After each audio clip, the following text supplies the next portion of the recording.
The Himalayan orogenic belt contains hundreds of gigawatts of untapped hydroelectric potential. But to harness that energy, engineers must build massive hydraulic structures in one of the most fragile, seismically active environments on Earth. In this environment, a mega deep-seated shear zone is defined as an extensive, volumetric discontinuity, often exceeding 30 meters in width, that persists deep into the foundation strata. These zones are formed by crustal shortening linked to major tectonic thrust systems.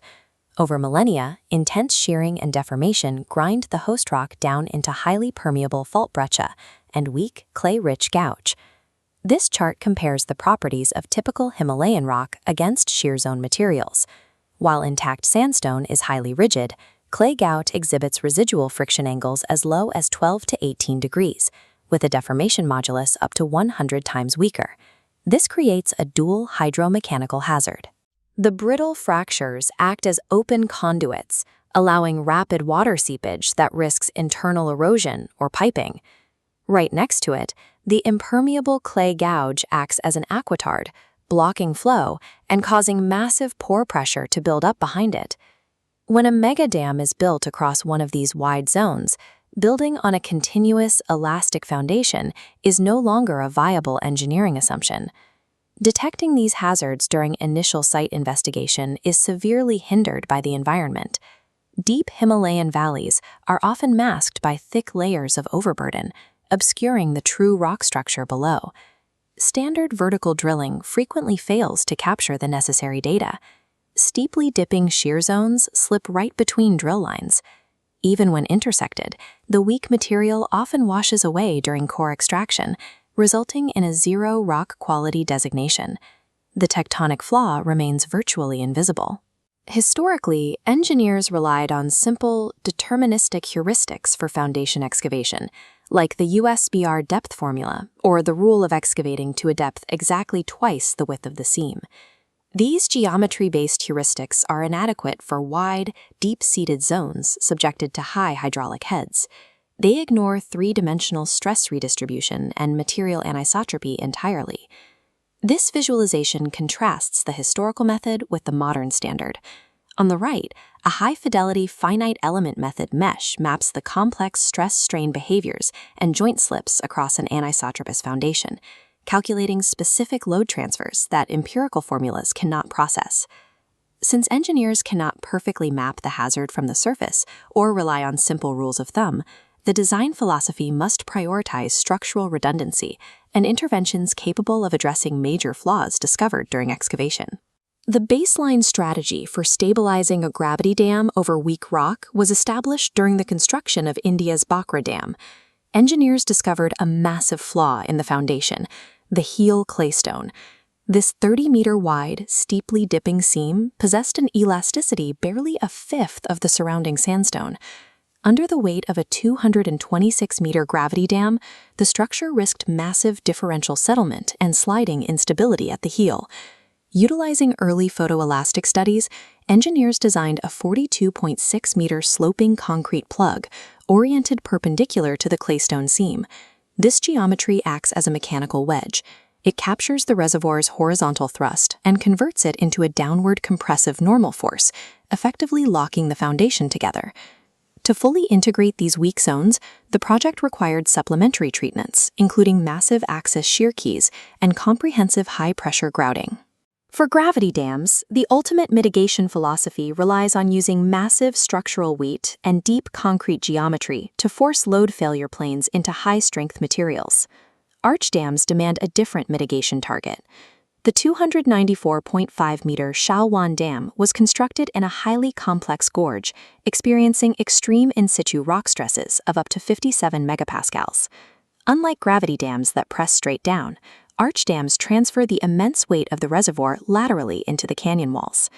To validate their interventions under extreme stress, engineers utilized 1 to 250 scale 3D geomechanical model tests of the dam and its exact fault systems. Mitigation required intense structural replacement.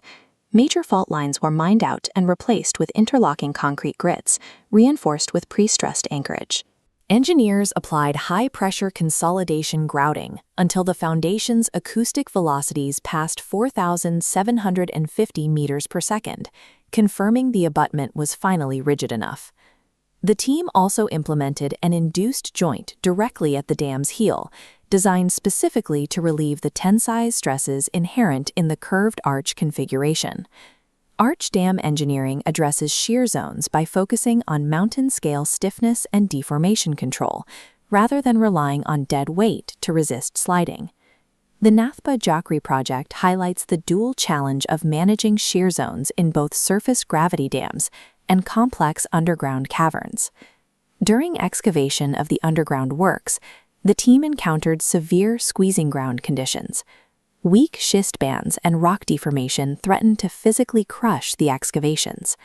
The solution was the DRESS methodology: drainage, reinforcement, excavation, and support.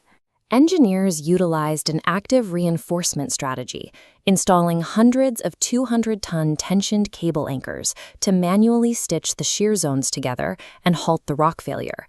The ultimate demonstration of geological uncertainty occurred at the Puna Songchu 2 project in Bhutan. Initial surveys missed a major defect. Only after teams excavated down to the final foundation level did they discover a massive 30-meter-wide mega shear zone cutting directly across the dam axis. Standard surface-level dental treatments, scraping away weak material and patching it with concrete, were useless against a volumetric defect of this magnitude. The necessary remediation required an unprecedented structural response. Construction crews excavated a massive trench, 125 meters long and 15 meters deep, directly into the fault, backfilling it with a massive reinforced concrete raft designed purely to bridge the immense load safely. Even with advanced analytical modeling, Himalayan engineering must possess inherent structural redundancy to adapt to discoveries that shatter deterministic design models. Because geological surprises are a recurring feature of these projects, static design assumptions are inherently incomplete. To manage this residual risk, engineering transitions into an adaptive operational phase governed by the observational method. Formalized by Ralph Peck, this is the primary risk management tool for dams post-construction. The framework operates on a continuous feedback loop. Engineers establish a priori predictions of structural behavior using finite element models. Next is rigorous real-time performance tracking. If deviations occur, inverse analysis recalibrates the geomechanical parameters, which triggers a pre-designed contingency implementation. Feeding this loop requires multi-physics instrumentation.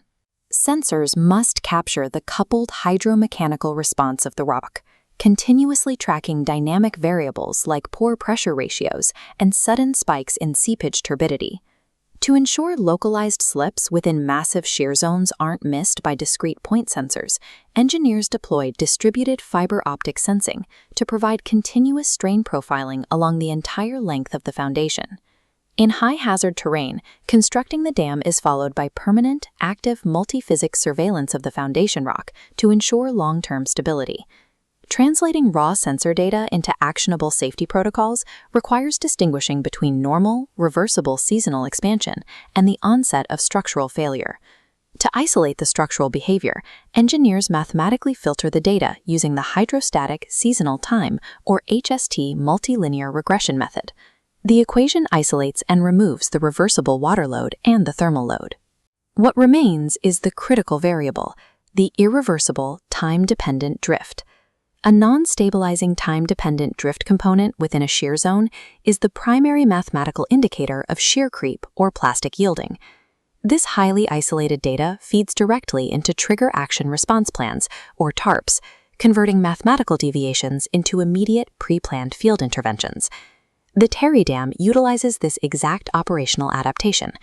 If sensors indicate the pore pressure ratios within the foundation shear zones hit specific thresholds, the protocol automatically pauses the filling of the reservoir, preventing hydraulic fracturing within the rock. Engineering resilience in the Himalayas requires a system capable of identifying and absorbing geological surprises through adaptive, data-driven management.